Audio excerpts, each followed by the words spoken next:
अस्सलाम वालेकुम, मैं हूं इमरान वसीम।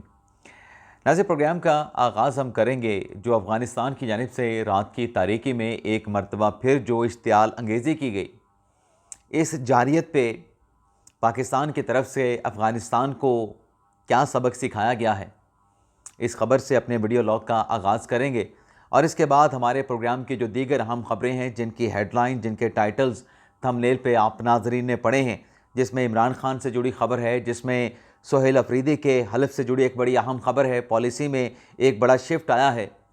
सोहेल अफरीदी के हल बर्दारी से मुतल्लिक हुकाम क्या सोच रहे हैं, क्या प्लान कर रहे हैं। और इसके अलावा अलामा साद रिजवी साहब, उनके ख़िलाफ़ एक्शन, उनके ख़िलाफ़ क्रैकडाउन, एक नई मुश्किल। तो ये जो ख़बरें हैं, इनकी डिटेल प्रोग्राम में आपके साथ हम शेयर करने जा रहे हैं। लेकिन व्लॉग का आगाज़ करने से पहले आपसे दरख्वास्त करेंगे कि चैनल को सब्सक्राइब कर लें, बेल आइकॉन का बटन प्रेस करें। वीडियो पसंद आए तो इसे लाइक और शेयर ज़रूर कीजिएगा। तो नाज़रीन, अफ़गानिस्तान जिनकी जानिब से 2 दिन पहले जो बॉर्डर एरियाज़ पे इश्तियाल अंगेज़ी की गई, 7 मकामात पर जहाँ पर पाकिस्तान की पोजीशन, जहाँ पे पाकिस्तान की चौकियाँ मौजूद थीं, वहाँ पर फायरिंग की गई, टारगेट किया गया। और फिर जब अल्लाह अकबर कह के या अल्लाह अकबर की आवाज़ बुलंद करके पाकिस्तान के जवानों ने जब अफ़गानिस्तान को जवाब दिया, तो उसके बाद क्या सूरत हाल थी कि अफ़गान जो फोर्सेस थीं, जो तालिबान थे, जो फितनतुल ख़ारिज थे, अपने ठिकानों को, अपनी पनाहगाहों को, अपनी चेक पोस्टों को छोड़ के भाग गए। लेकिन 2 दिन के वक्फे के बाद नाज़रीन, कुरम के इलाके में एक मरतबा फिर तालिबान की जानिब से, फितनतुल ख़ारिज की जानिब से पाकिस्तान की फ़ोर्सेस पे, पाकिस्तान की पोजीशन के ऊपर एक मरतबा फिर जो है वो अटैक किया गया। बिला इश्तियाल जो है वो फायरिंग का आगाज़ किया गया। अब जब ये हरकत दोबारा अफ़गानिस्तान की तरफ से की गई, तो पाकिस्तान की तरफ से भी इसका भरपूर जो है वो जवाब दिया गया। हल्के और भारी हथियारों का इस्तेमाल किया गया।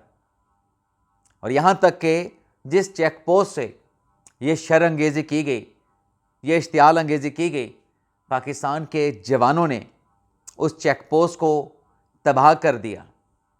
और उसकी तबाही के नाज़रीन जो मनाज़र हैं वो भी आपको दिखाते हैं। ये देखें, चंद सेकंड की सिर्फ वीडियो है, सिर्फ चंद सेकंड की।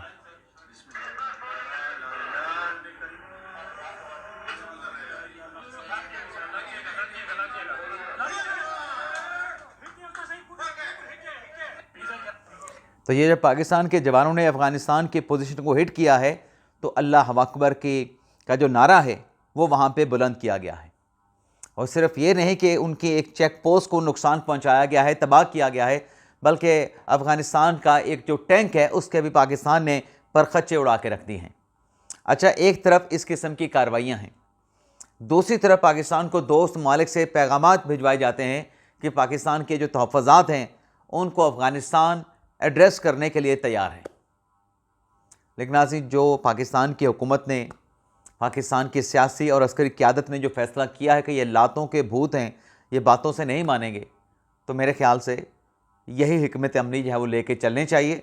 अपने बॉर्डर एरियाज़ की पाकिस्तान की फ़ोर्सेस हिफाजत करेंगे, लेकिन अगर कोई ख़िलाफ़ वर्जी की गई, इश्तियाल अंगेज़ी की गई, तो फिर चाहे फितनतुल ख़ारिज हो, चाहे फितनतुल हिंदुस्तान हो, तालिबान हो, दाइश के लोग हों, उनको भरपूर और मुँह तोड़ जवाब दिया जाएगा। अब नाज़रीन, आ जाते हैं इसी मामले से जुड़ी, बानी तहरीक-ए-इंसाफ इमरान खान से जुड़ी भी एक अहम खबर है। नाज़रीन, आप जानते हैं कि आज अडयाला जेल में तोशाखाना 2 केस की समाअत होने जा रही है और इमरान खान साहब के लीगल टीम को आज के दिन तक का वक्त दिया गया है कि वकला सफाई आएँ और आके हतमी दलाइल दें और फिर अदालत इस केस का फ़ैसला सादिर फरमा दें। कल खान साहब के वकला कमरा अदालत में मौजूद नहीं थे। आज समाअत होनी है, खान साहब के वकला, बुशरा बीबी साहबा के वकला दलाइल देंगे और केस कंक्लूड हो जाएगा। लेकिन आज गुज़िश्ता रोज़ की अदालती कार्रवाई में क्या डेवलपमेंट होती है कि जब केस की समाअत मुलतवी होती है, बैरिस्टर अली ज़फ़र साहब, बैरिस्टर गौर साहब जो हैं कमरा अदालत से बाहर आते हैं, तो मीडिया की तरफ से उनसे कुछ सवालात पूछे जाते हैं। अब नाज़रीन, वो जो सवाल पूछे गए वो बड़े बेसिक वो सवालात थे जिनका जवाब आप जानना चाहते हैं, वो सवालात थे जिनके जवाब आप भी चाहते हैं। अब वहाँ पे जब सवाल साफ़ियों ने पूछे तो बैरिस्टर गौर साहब के पास, बैरिस्टर अली ज़फ़र साहब के पास उनका जवाब नहीं था, बल्कि उनको लाजवाब कर दिया और मलबा हमारे दोनों सियासी भाइयों ने सहाफ़ियों पे गिराना और डालना शुरू कर दिया। अब मैं सिर्फ 3 से 4 सतरें पढ़ूंगा। पहले तो नाज़रीन आप ये देखें कि बैरिस्टर सैफ साहब क्या कहते हैं। बैरिस्टर सैफ साहब ने कहा कि इमरान खान साहब ने जो दहशतगर्दी हुई है, TLP का जिक्र किया गया, इमरान खान ने उस मामले पर वो एहतजाज करने का कहा है, जो तहरीक लब्बैक पे एहतजाज हुआ है। तो खान साहब TLP को सपोर्ट कर रहे हैं, TLP के खान साहब मौक़िफ़ के साथ खड़े हैं। अब अफ़गानिस्तान ने जो पाकिस्तान पे हमला किया, इश्तिआल अंगेज़ी की, उस बारे में खान साहब ने कोई जवाब, कोई लबकुशाई खान साहब ने नहीं की। ज़ाहिर सी बात है, पाकिस्तान पे अटैक हुआ है तो खान साहब को इस पर भी बात करनी चाहिए थी। और फिर नाज़रीन आगे बैरिस्टर गौर साहब बैरिस्टर गौर साहब से साफ़ी ने सवाल किया कि आप, बैरिस्टर गौर साहब ये कह रहे हैं कि नेशनल एक्शन प्लान के तहत दहशतगर्दी से निपटा जाए। DG ISPR ने भी अपनी प्रेस कॉन्फ्रेंस में यही बात की, तो मसला कहाँ पे है? अब नाज़रीन जवाब सुने। बैरिस्टर गौर ने जवाब दिया कि लोग नेशनल एक्शन प्लान को पढ़े बगैर कन्फ्यूजन पैदा कर रहे हैं। यानी लोग कन्फ्यूजन पैदा कर रहे हैं, और जो कन्फ्यूजन पैदा कर रहे हैं उन्होंने नेशनल एक्शन प्लान का जो डॉक्यूमेंट्स है वो पढ़ा नहीं है। साफ़ी ने अगला जो सवाल किया उसमें नाज़रीन बैरिस्टर गौर साहब फंस गए। साफ़ी ने कहा कि DG ISPR ने रिवाइज नेशनल एक्शन प्लान सामने रखा, क्या आप उससे इत्तफाक करते हैं? बैरिस्टर गौर ने जवाब दिया कि मैंने वो नकात नहीं देखे हैं, ना पढ़े हैं, लेकिन हमारी प्रेस रिलीज में नेशनल एक्शन प्लान का जिक्र ज़रूर मौजूद है, आप कन्फ्यूजन पैदा ना करें। पहले बैरिस्टर गौर साहब ने कहा कि जिन लोगों ने पढ़ा नहीं वो कन्फ्यूजन पैदा कर रहे हैं। फिर साफ़ी ने दोबारा सवाल किया कि जो रिवाइज नेशनल एक्शन प्लान था, जो कि इमरान खान साहब के दौर में जारी किया गया, क्या आप उससे इत्तफाक करते हैं?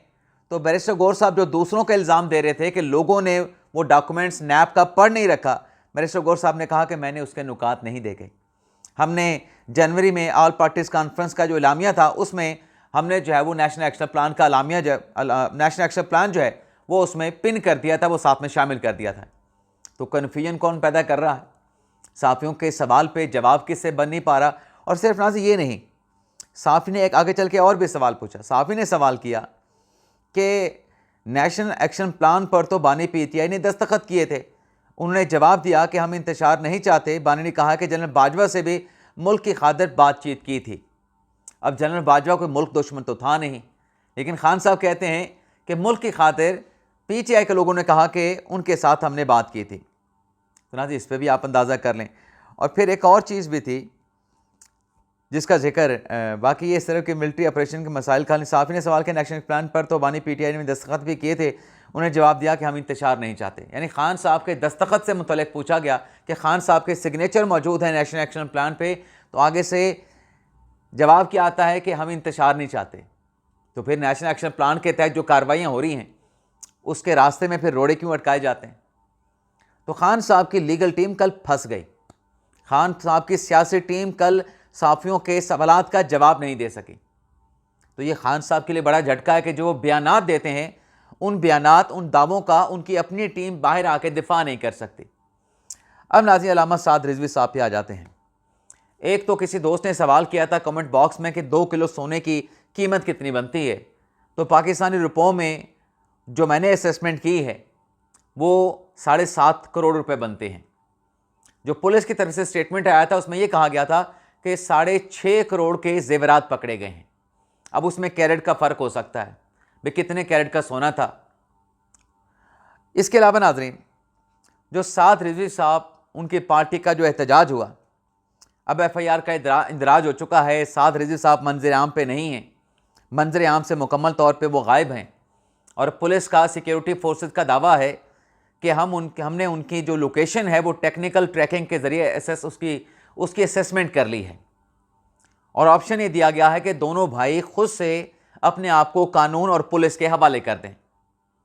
लेकिन इसके साथ साथ नाज़रीन, इस सारी एपिसोड में जो TLP एहतजाज करने जा रही थी, लाहौर से निकली, लाहौर से चलते चलते मुरीदगढ़ तक पहुंची, और फिर जो ऑपरेशन वहाँ पे हुआ, या जो ऑपरेशन क्लीन अप हुआ, क्रैकडाउन आप कह लें, इस दौरान जो फेक न्यूज़ फैलाई गई, जो प्रोपोगंडा किया गया, वो जितने भी प्रोपोगंडा करने वाले हैं उनके ख़िलाफ़ भी क्रैकडाउन का आगाज़ हो चुका है। और हुकूमत का ये कहना है कि ये जो फेक न्यूज़ नेटवर्क था जिसका पता चला लिया गया है, इनके साथ किसी किस्म की कंसेशन, किसी किस्म की रियायत नहीं बरती जाएगी और बड़े आहनी और सख्त हाथों के साथ इनके साथ निपटा जाएगा। और फेक न्यूज़ फैलाने वाले जितने भी अकाउंट्स हैं, वहाँ पे वो झूठी पोस्टें हटाने के लिए मुतलका जो सोशल मीडिया के जो आउटलेट्स हैं, जो कंपनीज़ हैं, उनको भी लिख दिया गया है। अब आ जाते हैं जो सोहेल अफरीदी साहब का मामला है। लेकिन सोहेल अफरीदी साहब के मामले पे आने पे पहले आपको बताते जाएं कि 26वीं आईनी तरमीम की भी आप सुप्रीम कोर्ट में समाअत होना है। 26वीं आईनी तरमीम को भी अदालत में क्या समाअत हुई, दोपहर में अपडेट करेंगे। तोशाखाना केस में क्या समाअत हुई, दोपहर में, दिन के व्लॉग में आपको अपडेट करेंगे। और अलीमा खान साहबा जिनके नाकाबिले ज़मानत अरेस्ट वारंट अदालत ने जारी किए हैं, क्योंकि अलीमा खान साहबा पेश नहीं हो रही, अदालत ने उन पर फर्द जुर्म लगानी है, तो एटी से अदालत रावलपिंडी में अलीमा खान साहबा से मुतल्लिक जो समाअत होगी, जो अदालती कार्रवाई होगी, दिन के वीडियो लॉग में उसकी तफसीलात पे हम बात करेंगे। अब आ जाते हैं सोहेल अफरीदी साहब। अब उसमें एक जो ट्विस्ट नज़र आ रहा है, वैसे तो 2-3 ट्विस्ट हैं, कि जो पेशावर हाई कोर्ट ने फैसला दिया और पेशावर हाई कोर्ट के फैसले के बाद जो फैसल करीम कुंडी साहब का स्टेटमेंट है और बिलावल भुट्टो ज़रदारी साहब का स्टेटमेंट है कि फैसल कुंडी साहब जाएँ और जाके अपनी आइनी जिम्मेदारियाँ पूरी करें। कुंडी साहब ने भी कहा कि जो आइन और कानून के मुताबिक होगा मैं अपनी आइनी जिम्मेदारी पूरी करूंगा। वो आइनी जिम्मेदारी क्या है? क्या वो इस्तीफे से मुतल्लिक पहले फैसला करेंगे या वो हल्फ लेंगे?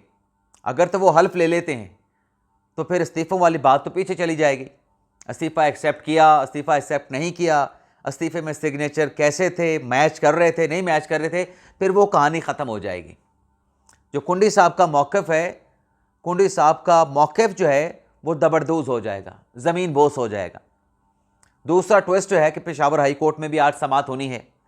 मौलाना लुत्फ़ुर रहमान साहब ने जो नए वज़ीर-ए-आला का इंतखाब है उसको जो चैलेंज किया कि जब पहले से वज़ीर-ए-आला मौजूद है, इस्तीफ़ा एक्सेप्ट नहीं हुआ, तो नए का इंतखाब कैसे हो सकता है। लेकिन नाज़रीन एक तीसरा ट्विस्ट भी है। तीसरा ट्विस्ट नाज़रीन ये है कि हुकाम का ये कहना है, ताकतवर हलकों का ये कहना है कि भाई देखें, जो सोहेल अफरीदी ने तकरीर की है, कहना कह लें या दावा कह लें, कि सोहेल अफरीदी ने जो तकरीर की है, एक तो ये ना तजर्बाकार है, पहली मर्तबा MPA बना है, गंडापुर पुराना था, सियासतदान था, कुछ ना कुछ किसी हद तक वो डिलीवर करने की कोशिश कर रहा था। ये तो ना तजर्बाकार भी है, ना लायक भी है, क्योंकि इसकी पहली स्पीच में गवर्नेंस के हवाले से कोई बात नहीं की गई, गवर्नेंस का जिक्र तक नहीं किया गया। तो बजाय इसके अब इस बात पे गौर हो रहा है कि कोई इसके ख़िलाफ़ एक्शन हो या इसको सियासी शहीद बनाया जाए, क्यों ना इसको एक्सपोज होने का मौका दिया जाए कि ये अपने गवर्नेंस से, अपने फ़ैसलों से ख़ुद एक्सपोज हो जाए। और जो फिर हमदर्दी का ये वोट हासिल करते हैं, लोगों की हमदर्दियाँ जो समेटने की कोशिश करते हैं सियासी एजेंडे और सियासी बयानिए के तहत, कम अज़ कम वो इनको फिर मैसर नहीं होगा। तो आने दें, आइन और कानून के मुताबिक चलेंगे ठीक, नहीं चलेंगे तो अपने आप को एक्सपोज करेंगे। और जहाँ तक बात है दहशतगर्दों के ख़िलाफ़ कार्रवाई की, military base, intelligence base operation की, वो सिलसिला तो चलता रहेगा, क्योंकि नेशनल एक्शन प्लान का जो डॉक्यूमेंट्स है उस पर तमाम अमायदीन का, तमाम जो सियासी क़यादत है उसका इत्तफाक और उनके सिग्नेचर मौजूद हैं। तो नेशनल एक्शन प्लान के तहत उसके अंदर रहते हुए, उससे बाहर जाए बगैर जो कार्रवाइयाँ बनती हैं दहशतगर्दी और दहशतगर्दों के ख़ात्मे के लिए, वो कार्रवाइयाँ जारी सारी रहेंगी, चाहे जो मर्ज़ी कोई एतराज़ उठाता रहे। ये रियासत का फ़ैसला है, ये हुकूमत का फ़ैसला है और ये फ़ैसला चलेगा। और दहशतगर्दी और दहशतगर्दों के ख़िलाफ़ उनके कला कमा के लिए जो कार्रवाई होगी वो कार्रवाइयाँ की जाएंगी।